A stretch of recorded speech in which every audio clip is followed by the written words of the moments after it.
To Irish Parliament. November 26, 1998. Tony Blair. Members of the Dáil and Sinead. After all the long and torn history of our two peoples, standing here as the first British Prime Minister ever to address the joint houses of the Wairreachtas, I feel profoundly both the history in this event, and I feel profoundly the enormity of the honour that you are bestowing upon me. From the bottom of my heart, go Rabite Mile Maith a Guy Bite. Ireland, as you may know, is in my blood. My mother was born in the flat above her grandmother's hardware shop on the main street of Ballyshannon in Donegal. She lived there as a child, started school there and only moved when her father died. Her mother remarried and they crossed the water to Glasgow. We spent virtually every childhood summer holiday up to when the Troubles really took hold in Ireland, usually at Rosnolac, the Sands House Hotel, I think it was. And we would travel in the beautiful countryside of Donegal. It was there in the seas off the Irish coast that I learned to swim, there that my father took me to my first pub, a remote little house in the country, for a Guinness, a taste I've never forgotten and which it is always a pleasure to repeat.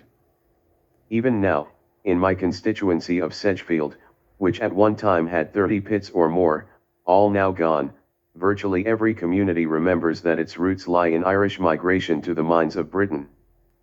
So like it or not, we, the British and the Irish, are irredeemably linked.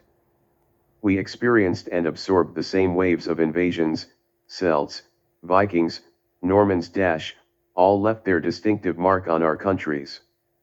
Over 1,000 years ago, the monastic traditions formed the basis for both our cultures. Sadly, the power games of medieval monarchs and feudal chiefs sowed the seeds of later trouble. Yet it has always been simplistic to portray our differences as simply Irish versus English or British. There were, after all, many in Britain too who suffered greatly at the hands of powerful absentee landlords, who were persecuted for their religion, or who were for centuries disenfranchised. And each generation in Britain has benefited, as ours does, from the contribution of Irishmen and women. Today the links between our parliaments are continued by the British-Irish parliamentary body, and last month 60 of our MPs set up a new all-party Irish in Britain parliamentary group. Irish parliamentarians have made a major contribution to our shared parliamentary history. Let me single out just two. Daniel O'Connell, who fought against injustice to extend a franchise restricted by religious prejudice. Charles Stewart Parnell, whose statue stands today in the House of Commons and whose political skills and commitment to social justice made such an impact in that house. So much shared history, so much shared pain. And now the shared hope of a new beginning. The peace process is at a difficult juncture. Progress is being made, but slowly. There is an impasse over the establishment of the executive, there is an impasse over decommissioning. But I have been optimistic the whole way through. And I am optimistic now.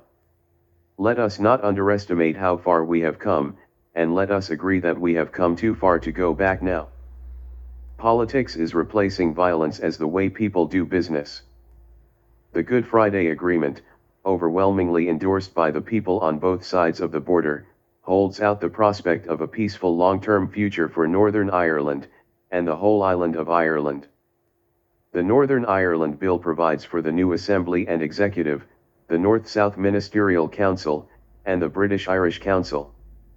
It incorporates the principle of consent into British constitutional law and repeals the Government of Ireland Act of 1920. It establishes a Human Rights Commission with the power to support individual cases. We will have an Equality Commission to police, a new duty on all public bodies in Northern Ireland to promote equality of opportunity. We have set up the Patent Commission to review policing. We are scaling down the military presence. Prisoners are being released. None of this is easy. I get many letters from the victims of violence asking why we are freeing terrorist prisoners. It is a tough question, but my answer is clear: the agreement would never have come about if we had not tackled the issue of prisoners. That agreement heralds the prospect of an end to violence and a peaceful future for Northern Ireland. Our duty is to carry it out. That is a duty I feel more strongly than ever, having seen for myself the horror of Omagh. This was not the first such atrocity. But with all of my being, I will it to be the last. I will never forget the meeting I had, with Bill Clinton, with survivors, and with relatives of those who died. Their suffering and their courage was an inspiration. They will never forget their loved ones. Nor must we. We owe it to them above all to build a lasting peace, when we have the best opportunity in a generation to do so. The Dowsiaka's personal contribution has been immense. I pay tribute to his tireless dedication. I value his friendship. I also salute the courage of our predecessors, Deputy Albert Reynolds, Deputy John Bruton and John Major, and I also salute Deputy Dick Spring, whose role in this process goes back a long way. Like us, you are living up to your side of the bargain too. You have voted to end the territorial claim over Northern Ireland, essential to the agreement. It is time now for all the parties to live up to all their commitments. Time for North/South bodies to be established to start a new era of cooperation between you and Northern Ireland. I hope agreement on these is now close. Time to set up the institutions of the new government. Time for the gun and the threat of the gun to be taken out of politics once and for all, for decommissioning to start. I am not asking anyone to surrender. I am asking everyone to declare the victory of peace. In Belfast or Dublin, people say the same thing, make the agreement work. It is never far from my mind. My sense of urgency and mission comes from the children in Northern Ireland. I reflect on those who have been victims of violence, whose lives are scarred and twisted through the random wickedness of a terrorist act, on those who grow up in fear, those whose parents and loved ones have died. And I reflect on those who, though untouched directly by violence, are nonetheless victims. Victims of mistrust and misunderstanding who through lack of a political settlement miss the chance of new friendships, new horizons, because of the isolation from others that the sectarian way of life brings. I reflect on the sheer waste of children taught to hate when I believe passionately children should be taught to think. Don't believe anyone who says the British people don't care about the peace process. People in my country care deeply about it, are willing it to work. And in our two countries, it is not just the politicians who have a role to play. No one should ignore the injustices of the past, or the lessons of history.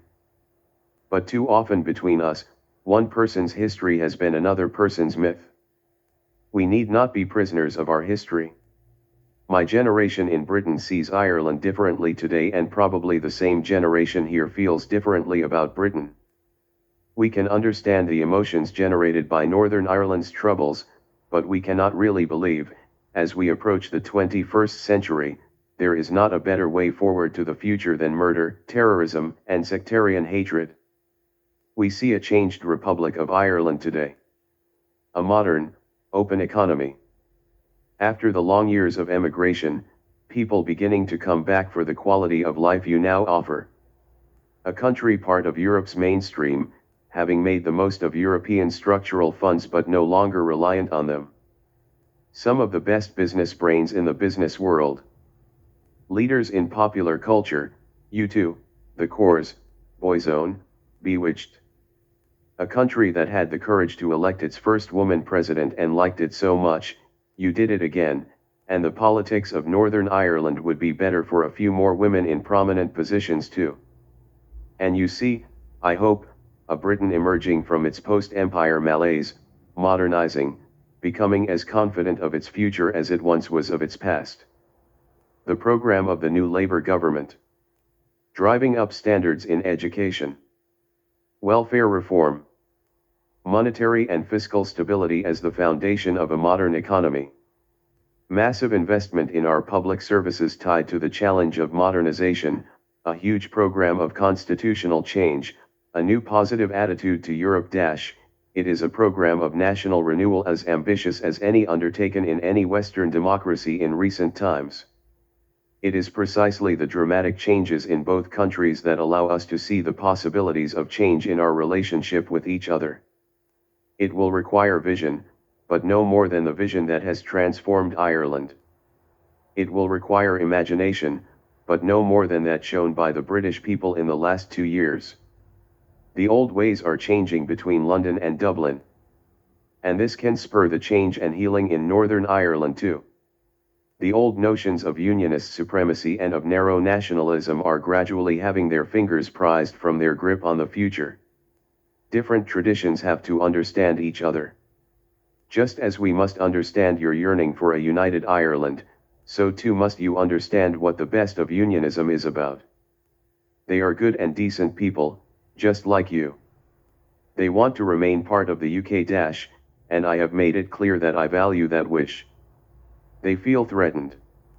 Threatened by the terrorism with which they have had to live for so long. Threatened, until the Good Friday Agreement, that they would be forced into a united Ireland against the will of the people of Northern Ireland. Yet they realize now that a framework in which consent is guaranteed is also one in which basic rights of equality and justice are guaranteed. And that those who wish a united Ireland are free to make that claim, provided it is democratically expressed, just as those who believe in the Union can make their claim. It is all about belonging. The wish of Unionists to belong to the UK. The wish of nationalists to belong to Ireland. Both traditions are reasonable. There are no absolutes. The beginning of understanding is to realize that. My point is very simple. Those urges to belong, divergent as they are, can live together more easily if we, Britain and the Irish Republic, can live closer together too. Down through the centuries, Ireland and Britain have inflicted too much pain, each on the other. But now, the UK and Ireland as two modern countries, we can try to put our histories behind us, try to forgive and forget those age-old enmities. We have both grown up now. A new generation is in power in each country. We now have a real opportunity to put our relations on a completely new footing, not least through working together in Europe. I know that is what our peoples want and I believe we can deliver it. Our ties are already rich and diverse, the UK is the largest market for Irish goods. And you are our fifth most important market in the world. In trade unions, professional bodies, and the voluntary sector, our people work together to help their communities. In culture, sport, and academic life there is an enormous crossover. Our theaters are full of Irish plays. Our television is full of Irish actors and presenters. Your national football team has a few English accents too. Above all, at the personal level, millions of Irish people live and work in Britain, and hundreds of thousands of us visit you every year. As ties strengthen, so the past can be put behind us. Nowhere was this better illustrated than at the remarkable ceremony at Messines earlier this month. Representatives of nationalists and unionists traveled together to Flanders to remember shared suffering. Our army bands played together. Our heads of state stood together. With our other European neighbors, such a ceremony would be commonplace. For us it was a first. It shows how far we have come. But it also shows we still have far to go. The relationships across these islands are also changing in a significant way. The Dowsiak has spoken of the exciting new relationships that will unfold as the people of Scotland and Wales, as well as Northern Ireland, express their wishes through their own parliaments and assemblies. The new British-Irish Council must reflect and explore these opportunities. We have much to gain by cooperating better across these islands in areas like transport, education, the fight against illegal drugs. But I want our cooperation to be wider and more fundamental still, above all in Europe. It is 25 years since we both joined what was then the EEC. We have had different approaches to agriculture, to monetary union, to defense. But increasingly we share a common agenda and common objectives. Completion of the single market and structural economic reform. Better conditions for growth and jobs in Europe. Successful enlargement. A united and coherent foreign policy voice for Europe. a more effective fight against crime, drugs, illegal immigration, and environmental damage. Flexible, open, and accountable European institutions. We must work to make the single currency a success. Unlike Ireland, we are not joining in the first wave. But we have made clear that we are prepared to join later if the economic benefits are clear and unambiguous. For my government, there is no political or constitutional barrier to joining. There is no resistance to full-hearted European cooperation wherever this brings added value to us all. Enlargement will increasingly test our political and economic imaginations, as we struggle with policy reform and future financing. The international financial system must be reformed. We must learn to apply real political will and harness our skills and resources far more effectively to solve regional problems, notably in the Balkans and the Middle East. Above all, Europe must restate its vision for today's world, so that our people understand why it is so important. This means defining the priorities where common European action makes obvious sense and can make a real difference, like economic coordination, foreign and security policy, the environment, crime and drugs. It also means distinguishing them from areas where countries or regions can best continue to make policy themselves, to suit local circumstances, while still learning from each other. For example, tax, education, health, welfare. That is why I want to forge new bonds with Dublin. Together we can have a stronger voice in Europe and work to shape its future in a way which suits all our people. It is said there was a time when Irish diplomats in Europe spoke French in meetings to ensure they were clearly distinguished from us. I hope those days are long behind us. We can accomplish much more when our voices speak in harmony. Our ministers and officials are increasingly consulting and coordinating systematically. We can do more. I believe we can transform our links if both sides are indeed ready to make the effort. For our part, we are. This must also involve a dramatic new effort in bilateral relations, above all to bring our young generations together. We need new youth and school exchanges, contact through the new University for Industry, better cultural programs in both directions. We need to work much more closely to fight organized crime and drugs. We can do much more to enrich each other's experience in areas like healthcare and welfare. None of this threatens our separate identities. Cooperation does not mean losing distinctiveness. What the Dowsiak and I seek is a new dimension to our relationships, a real partnership between governments and peoples, which will engage our societies at every level. We have therefore agreed to launch a new intensive process. The Dowsiak and I will meet again next spring in London, with key ministerial colleagues, to give this the necessary impetus and agenda, and will thereafter meet at least once a year to review progress. This will be part of the work of the new Intergovernmental Conference. The objective is threefold. First, revitalized and modernized bilateral relations where we can finally put the burden of history behind us. Second, a habit of close consultation on European issues, marked by a step change in contacts at every level, particularly in key areas such as agriculture, justice and home affairs, employment and foreign and security policy. Third, working together on international issues more widely, for example UN peacekeeping, to which both our countries have been important contributors, arms proliferation, and the Middle East. What I welcome above all is that, after keeping us apart for so long, Northern Ireland is now helping to bring us closer together. But I do not believe Northern Ireland can or should any longer define the relationship between us. Our common interests, what we can achieve together, go much, much wider than that. Our two countries can look to the future with confidence in our separate ways. But we will be stronger and more prosperous working together. That is my ambition. I know it is shared by the Dowsiak. I believe it is an ambition shared by both our nations.